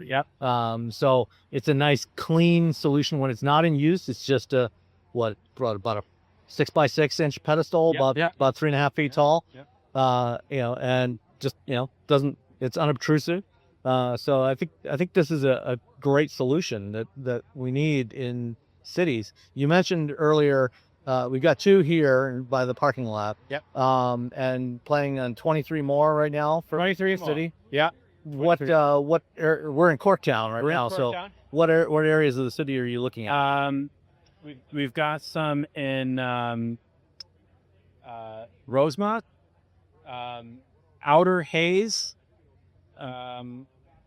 It's called Outer Bridge Hayes. Detroit has a lot of neighborhood names. Many I've heard, but I have no idea where they are. Woodbridge. We have one off-street charger already in Buffalo Charles. I mean, there's such a long, that's kind of near Hamtramck. So those are the ones that are in the near future. Otherwise, we also have a goal to try to get at least 2 chargers in every one of the 7 districts. Okay. So we want to make sure that we're not just concentrated in areas that are, around where, because we're new lab members, we want to be out there in all 7 districts as well. So roughly how many chargers total are you hoping to deploy nationally by the end of the year? We have in our pipeline over 200 chargers. So these are sites we have identified. They've either signed contracts with us or they're very far along in the process. We're doing everything we can to get all 200 of those chargers in by the end of the year. Okay. But 25 of them in Detroit for sure. Is It's Electric, is your team working entirely out of New Lab at this point? We have our base of operations in Brooklyn, in the new lab in Brooklyn. Where we have 6 employees, and then we've got a full-time project manager working in the Detroit new lab. We've got a full-time project manager in Boston, also in Los Angeles. Okay. Awesome. Yeah. Anything else about It's Electric that you want to share we haven't talked about? I think I want to plug into this. I know you have a lot of people who understand EV charging listen to your podcast, but I want to plug the owner-operator model. I want to talk about how we think about it. We aren't selling our chargers. We designed and fabricated and went through all of the UL safety tests, the FCC, Energy Star. We did all of this from scratch because we needed to build a charger that fit our business model. We're a utilization-based model, so that means if this charger gets damaged, if it doesn't work, we start losing money because we're not selling the charger. We're not doing charging as a service, right? This is just like you're selling electricity. We're selling, we're like a network. We're like EV Go or Electrify America's DC chargers. It's a rare thing in the level 2 world. And I'm really encouraging a lot of I'm trying to push the industry to become owner operators themselves. If you don't white label your hardware, go out and do the work to build your own hardware. I know that ChargePoint does that and other companies do. But then you should also then be responsible for keeping that charger, keeping the uptime. I think that's particularly important when we're talking about public chargers. Might work out differently if you're on a private lot and the utilization potential is low. But where you have good utilization potential, I think the owner-operated model is the right way to go. And that's one of the things that is different about us. Okay.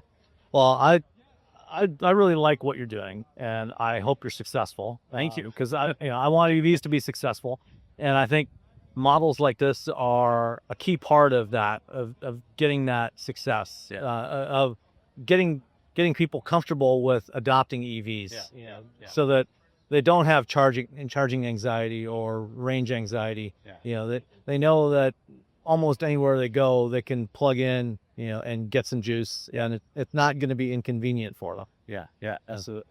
All right. Well, thank you very much, Nathan. It's a pleasure to meet you. Thank you. Pleasure to meet you as well. Yeah, let me know when the episode drops. All right, and we're back. So that was my conversation with Nathan King, and it's a pretty cool idea what they're doing, I think. No, I think that's neat. I mean, there has to be a way to do that curbside charging in order for the whole idea of EVs to continue to proliferate and for people to want to buy them and take a chance on them. You have to make them accessible and usable everywhere, and that could help a lot. Yeah. So in the last few weeks, they've launched their first 3 commercial deployments. Along with Detroit, they also launched San Francisco the week before and Boston the week before that. So there are some of these in Boston. Yes, it's in Roslindale, which is not some place I often go to, but maybe if I'm there, I'll wander by and drive by and see what they got. You know, you can go online, request one of those cables. They'll send it to you free of charge, and then drive your Wagoneer S down there and try it out. There you go. I should do that just to try it.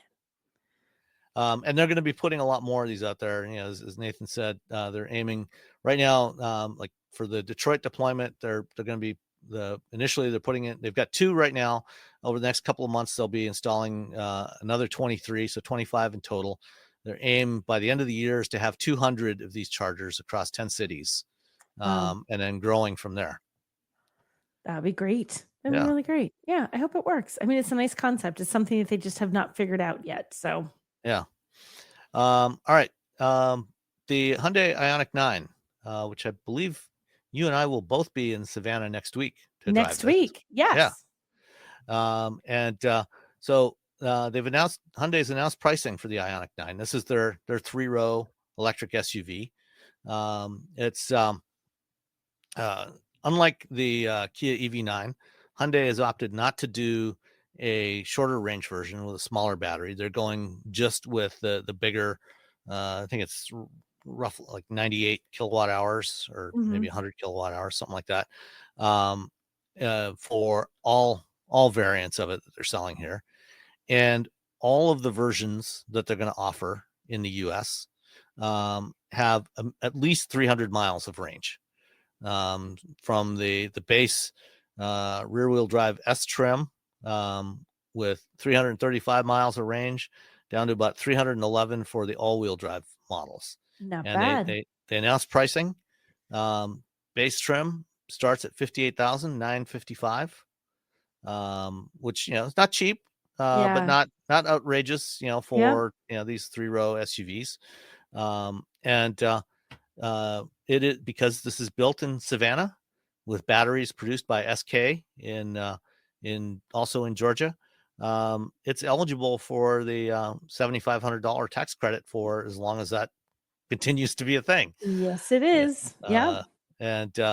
So that means you get $7,500 off, and depending on what state you live in, you might have additional incentives in those states. So that gets you down to 59, like about under $52,000 for the base model, and 335 miles of range. I'm looking forward to driving this next week. I know, me too. I'm excited to see what they've done with it. And the pricing, I was just looking at the full pricing list. That base model, that's rear-wheel drive. You lose all of 5 miles of range if you go with the all-wheel drive, but it does add a little chunk to the sticker because it's 62,765. So it pushes it just over the $60,000 point. But when you get to the very top, and the calligraphy is like the fancy trim, calligraphy is 76,490. But I'm betting we'll get to see that, and I'm betting it's absolutely gorgeous. My guess is that's probably the only variant that they will have for us to drive. Yep, that's my theory. That's the way it usually works, unfortunately. That's normally how it works, is you only get the top of the line, which is wonderful, but means you don't really get to evaluate less expensive trims that most people are buying. The pricing is pretty good. I think it's and they put a lot of time and effort in this, and I know that they really, they always want it to be a hit, but I really feel like there's a lot behind this. With that huge reveal that they had back at, what was it, the LA Auto Show? They did that big reveal in that house, and it was a big deal. I sometimes feel like the bigger deal they make a reveal, the more they have vested in that product doing really well. Because they're like, okay, guys, get really excited for it. And they really wanted you to get excited. So I think it's going to be good. That's my bet. Yeah, and these prices compared to the similar Kia EV9 with the same the same Oh motors yeah, and how the does same it batteries. compare? It's about $1,500 cheaper. Okay, so So it's it's like it's that makes it competitive as heck. That's really yeah, good.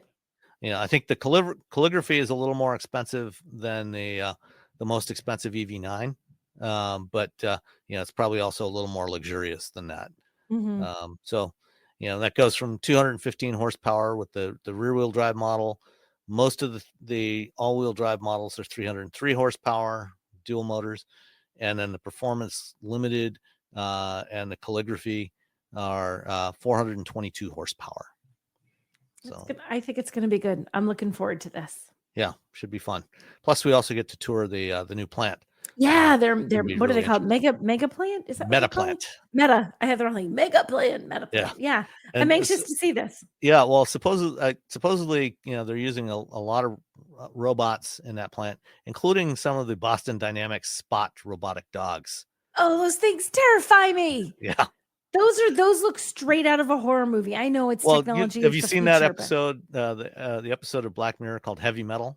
no, I haven't. Are these robots in it? I don't want to see it. Something very much like it. Yeah, I don't know if they No, actually used the Boston Robotics no, robots, but no. something very much like it. I don't like. I don't like the robot things. I don't like robot dogs because that no. There's this really I old prefer film. dogs that shed. There was a really old movie that came out back in the 80s, like Tom Selleck was in it, and there were these little robot creatures that looked like spiders, and they went crazy at this construction site, and they were trying to kill everyone. It's a really cheesy movie, probably not scary if you're an adult, but it scared the daylights out of me when I was a kid. No, no robots that look like animals. No, no, no. All right. Last one is something that I actually saw this morning. It was an article in Automotive News. A study that was done. Let's see who did the study. By Auto Forecast Solutions and Global Data. Okay. So they did this study looking at plant capacity utilization for assembly plants in the United States for different brands. So part of the reason why they did this was, looking at, who's actually got capacity to move Right. production to plants, move production, from Canada or Mexico or other countries to plants in the US right Yeah, now. like right now. Yeah, Yeah. who could actually do it, and who, even if you have a plant, you really don't To- have that much room to do it. Yeah. Top of the list, Honda, 94.9% utilization, That's which not a lot of basically wiggle room. means they have no room to move anything. If they wanted to move any additional production into the US, they would have to build new factories, which is something that, you're looking at 2 to 3 years, a couple of $1 billion minimum to get that done. Next up, BMW, their plant in Spartanburg, which also happens to be the largest assembly plant in the US. And BMW is the largest exporter of vehicles built in the US to the rest of the world. They export more than anybody else, 92.7%. Mercedes, 88.6%. They also export a lot of their production from their Alabama factory. Toyota, 88.5%. Subaru, 84.7%. Hyundai, 84.6%. Now, I doubt that this includes the Meta plant. It can't, because the Meta plant, because that just opened a month ago. Was it a month? Well, they started low volume production of the Ioniq 5 last fall. Oh, last fall. Okay. Yeah. And they're in the process of adding more models there. So they started with the Ioniq 5. They're building the Ioniq 9 now. They're also adding the EV6 there as well, the 2026 Kia EV6. And there will be probably other models added as well over the next year or two. But still, 85% for their other existing plants. Ford, 82.2%. So you're starting to get a little bit. I mean, you could add maybe one model, but not a lot. VW, surprisingly, was at 81.2% for their Chattanooga factory. Tesla, 77.4%. Most of that lag there is probably because of they put in a lot of capacity for Cybertrucks in Austin that's not being used. Yeah. Mazda, the industry average is 76.6%. Down at the bottom of the list, going back up the opposite direction from the bottom of the list, Lucid Motors, 22.6%. This is why Lucid loses a lot of money. Yeah, that's a lot of unused capacity right there. Yeah, Eesh. and Grant, this is before they started building the Gravity, so we'll see how that changes. Mhm. So that's only producing air, but when you have production capacity that's not being used, that gets very expensive very fast. There's a lot of overhead costs associated with Yep. Yep. that. Rivian, 26.3%, not great. Again, so much extra capacity. That's a Yeah. lot of money. Now, Yeah. Rivian, is making changes at that plant. They're going to build the R2 there. Right now they build the R1S and R1T and the delivery vans. They're adding the R2 there towards the end of the year. So that should bring up their utilization quite a bit. But really, this is part of the reason why they delayed construction of a second factory in Georgia, because they frankly didn't need it.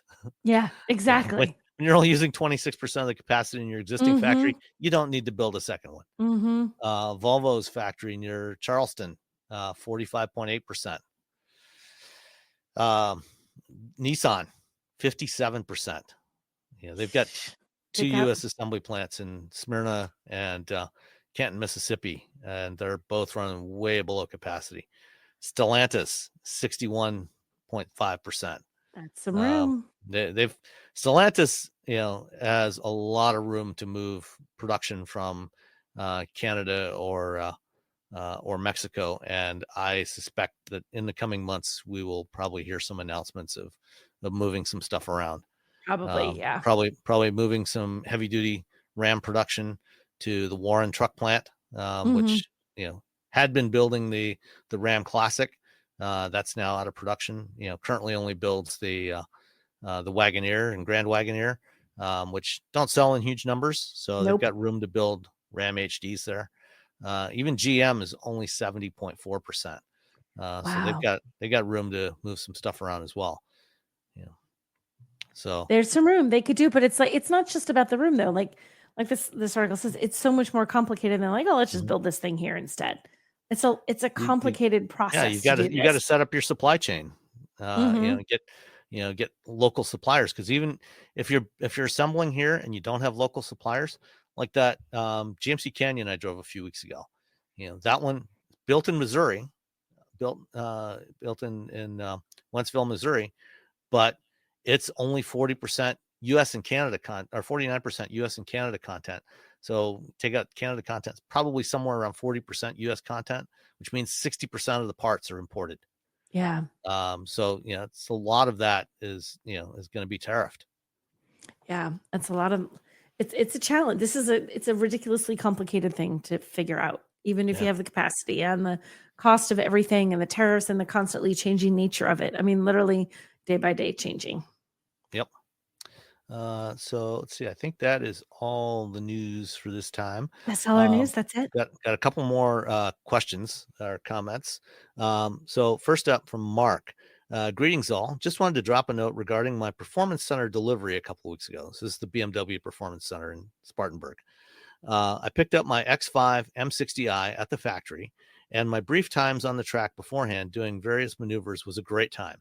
Wet skid pad, panic braking, off-road demo, and a miniature road course were all in the rain. Except for the skid pad, everything else I ran was in an M60i, identical to the one I was picking up. I was apprehensive about doing it all in the rain, but that made it even better. The next day, I drove it 700 plus miles back to Chicago with a couple of obligatory stops at Buc-ee's. Nice. Let us know, Mark, what type of jerky you bought. Yes.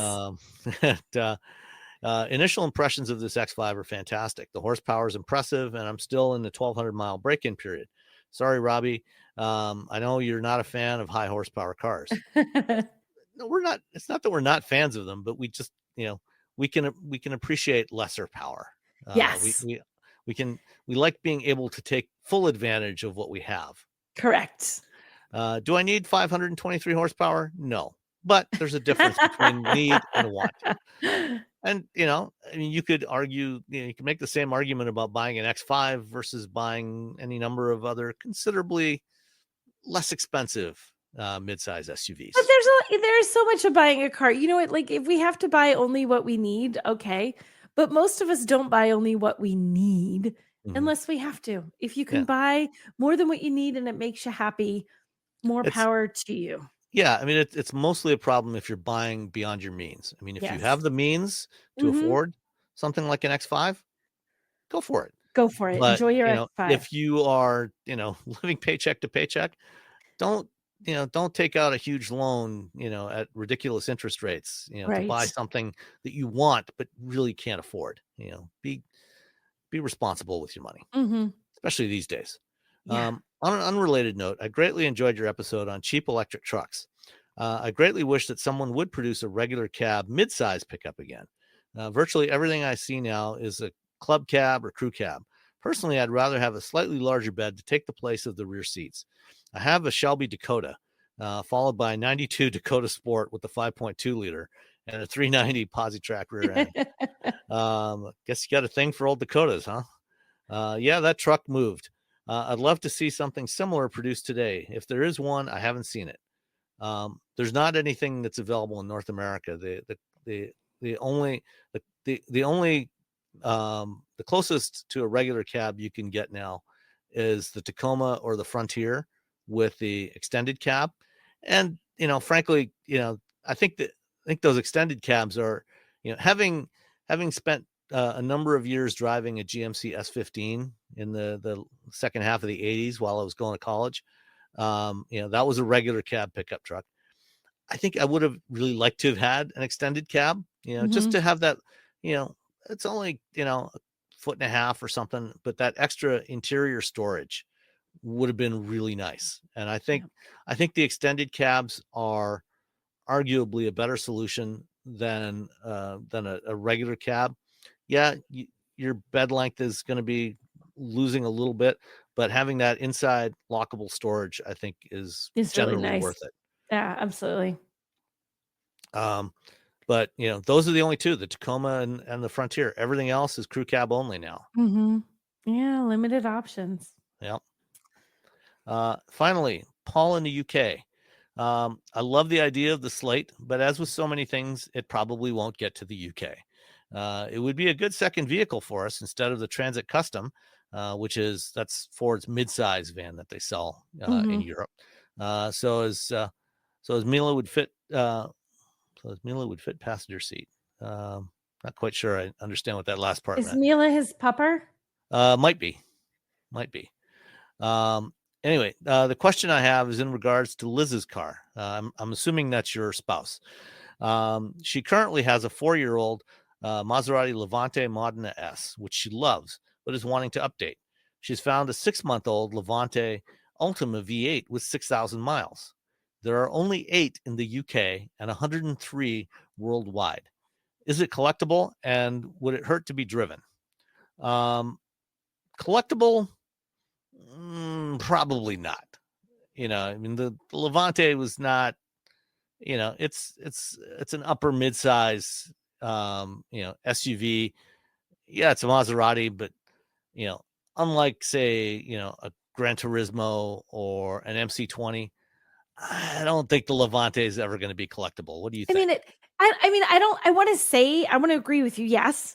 But I also, collectability is just such a weird thing, Sam.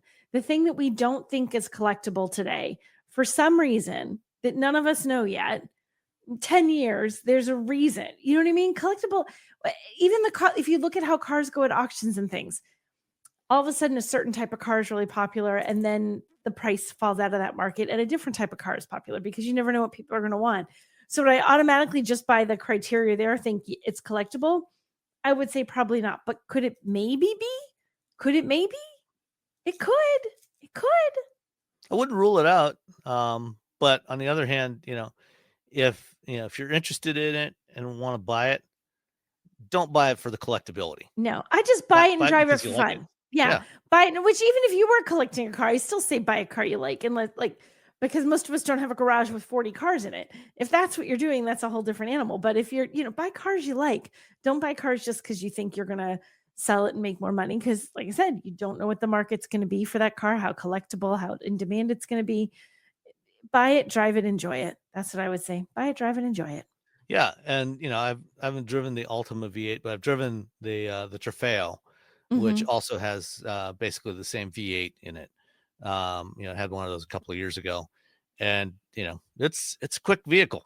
You will have fun with it. If you have a Levante now and you like it, or Liz likes it, and she wants the V8, go for it. Let's do it. Yeah. But get it because you want it, not don't worry about its collectability. Exactly. Buy it because you like it, because you want it, not because you think you're going to sell it and make money in 5 years or something. A car is almost never a good investment. Correct. It's very rare that it works out. You're like, oh wait, that was amazing. I made some money on that thing. Yeah. Probably not. All right. Anything else you got for this week? No, I got nothing else, man. That's it. All right. Well, thanks everybody for listening. Keep listening. Give us some ratings on whatever you listen on if you like what you hear. And we will talk to you next time. Bye everyone.